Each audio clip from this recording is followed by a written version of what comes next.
1 billion D world. You are in 1 billion D world.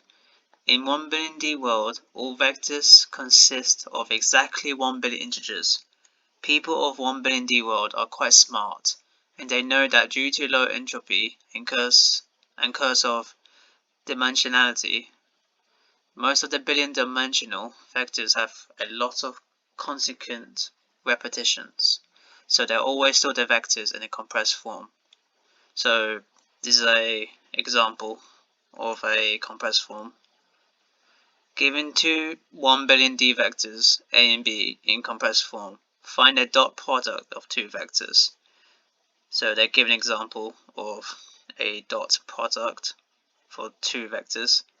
I'm going to use C++ for this puzzle. So the first line is basically a compressed vector A, and the second line is compressed vector B, and the output is dot product of A and B. The constraints is the absolute values of the final result, and all intermediate results are less than 2 to the power of 40. So this is the example of input and output, and there's 7 test cases for me to solve.